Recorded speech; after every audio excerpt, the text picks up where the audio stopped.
Well, it's won 2 Tony Awards, garnered 7 nominations, and has earned widespread acclaim. Yeah, beautiful. The Carole King musical tells the story of the early life of the legendary singer-songwriter and her journey to fame. ABC's Genevieve Shaw Brown gives us a look behind the scenes.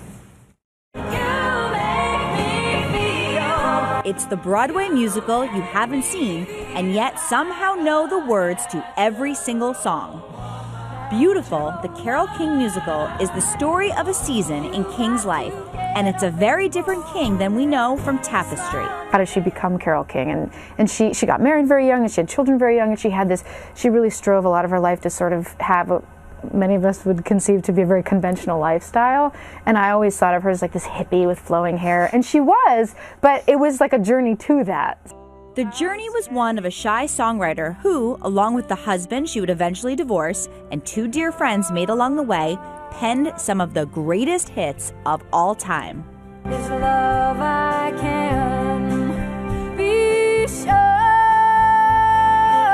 We all know all the songs individually, but certainly don't know them all as part of these 2 particular writing partners' songbooks. And as these connections are made with, oh my God, these guys wrote that too, and that, and that, and that. And when she sang, and it's, you know, you hear people, especially if they grew up with the music, making these wonderful discoveries that they didn't realize that these 4 Jews in a room wrote all of these songs.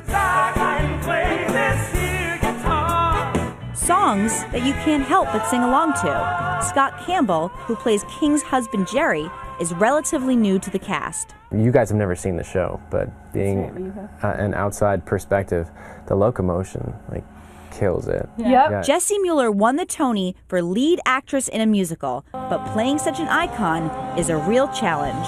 It's a great bar to have every night, to go out there and know you're playing a real person, and a person that deserves to be honored in an appropriate way, and with a lot of integrity. The exciting thing for the audience is to learn more about them as people, because it informs the music. We had her album, played it over and over and over and over.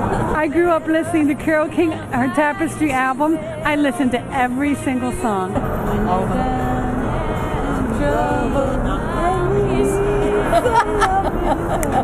When he leaves me, whoa, I always tell people not to read the program song list, because it's so much better if you're surprised, because you think you know everything Carole King wrote and you don't, and you think you don't know who Barry and Cynthia are, and you do. They've formed your life. They formed the soundtrack of your life. Genevieve Shaw Brown, ABC News, New York. I love those kinds of shows where you see real life and someone's history that you don't really know. And then too, I love the shows where you go and you can sing along to every song. Would you sing along? Oh, of course, because nobody can really hear you over everybody else. That was no fear. No fear of singing.